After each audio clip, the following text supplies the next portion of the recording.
Sir, Krishnagiri போச்சம்பள்ளியில் வந்து அரசு பள்ளி மாணவி பாலியல் குற்றம் செயல்படுத்த 3 பேர் கைது பண்ணியிருக்காங்க.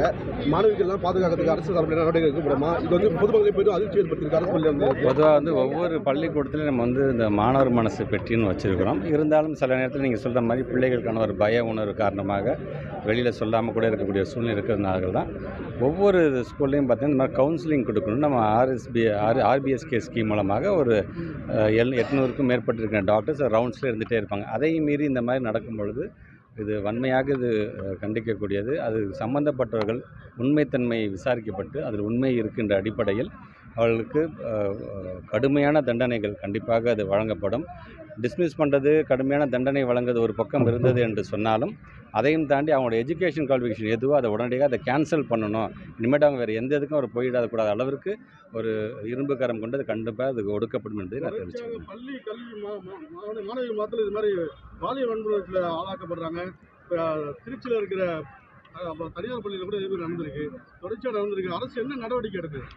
இப்போ ஏற்கனவே சொன்ன மாதிரி தான் சட்டம் என்று வரும்பொழுது அது பாரபட்சம் என்று தப்புன்னு யார் செஞ்சாலும் நம்ம வந்து ஒரு செய்தியாக நீங்கள் வந்து பத்திரிகை துறை ஊடகத்தை சார்ந்திருக்கிற நண்பர்களுக்கு கொடுக்குறீங்க. அது அங்கே இருக்கின்ற பொதுமக்கள் இருந்து மாணவ செல்வங்கள் வந்து பாதிக்கப்பட்டு அதனால் ஒரு சென்சேஷனாக அது போகும்பொழுது அது உண்மைத்தன்மை அறியப்பட்டு இப்போ நான் ஏற்கனவே சொன்ன மாதிரி தான் இனிமேல் வெறும் பனிஷ்மெண்ட்டோடு மட்டும் நிறுத்தாமல் அவங்களுடைய எஜுகேஷன் குவாலிஃபிகேஷன் அந்த ஆசிரியர்கள் யாராக இருந்தாலும் சம்மந்தப்பட்டவர்கள் யாராக இருந்தாலும் அதுவும் முழுமையாக ரத்து செய்கின்ற அளவுக்கான ஒரு நடவடிக்கை கண்டிப்பாக எடுப்போம். இனி அது போல் நடக்காத வண்ணம் இப்போ ஏன்னா இப்போ ஒவ்வொருத்தரையும் ஒரு குழு மண்டம், ஒரு கிளப் ஆக்டிவிட்டீஸு, இந்த மாதிரி இப்போ மகிழ் முட்டம் போலலாம் கொண்டு வரோம்னா அது காரணமே அதுதான். ஒருத்தர் உட்காந்து பேசி பயம் இல்லாமல் கொண்டு போய் அதை ஆசிரியர்கள் எடுத்து சொல்ல வேண்டும், தலைமை ஆசிரியரோட கவனத்துக்கு கொண்டு செல்ல வேண்டும் என்பது தான். ஆக அதனால தான் கொஞ்சம் கொஞ்சமாக இந்த மாதிரி புது புது திட்டங்களையும் நாங்கள் கொண்டு வந்து கொண்டிருக்கோம். இனி அது நடக்காத வண்ணம் என்னென்ன செய்ய வேண்டும் என்பதை நாங்கள் தொடர்ந்து மாவட்டத்தில் சித்தலாப்பாக்கம் அரசு பள்ளியில் மாணவிகள் தண்ணி குடிச்சிருக்காங்க 4 பேர். இன்றைக்கி அரசு மருத்துவமனையில் அனுமதிக்கப்பட்டிருக்காங்க. இது மாதிரி சுத்திகரிக்கப்பட்ட தண்ணி குடிச்சதா சொல்கிறாங்க.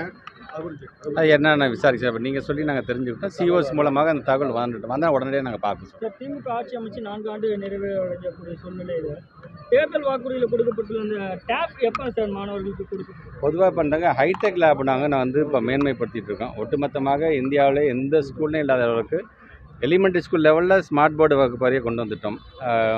ஹைடெக் லேப்னு வரும்போது கிட்டத்தட்ட 8000க்கு மேற்பட்டிருக்கின்ற பள்ளிக்கூடங்களுக்கு ஹைஸ்கூல் அண்ட் மிடில் ஸ்கூலுக்கு நம்ம கொண்டு வந்துருக்கோம். நம்ம முன்னாடி நம்ம சொன்ன மாதிரி மாண்புமிகு தமிழ்நாட்டில் வச்சு அந்த வாக்குறுதியில் கொடுத்துருக்காங்க. அந்த வாக்குறுதி அது இருக்கிறது என்று சொன்னாலும் இன்றைக்கு அது வருவதற்கு காலதாமதம் ஏற்பட்டது என்று சொன்னால் அது சார்ந்து பிள்ளைங்களுக்கான படிப்பு டெக்னாலஜி வைஸாக அந்த பிள்ளைங்களுக்கு தடைப்பட்டு விடக்கூடாது என்பதுக்காக தான் முதல் கட்டமாக இந்த ஹைடெக் லேபை வந்து முழுமையாக எல்லாத்தையுமே கொண்டு வந்துட்டோம்.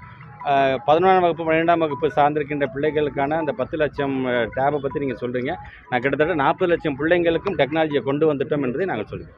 சார், ஆசிரியர் நியமனத்தில் எப்போ சார்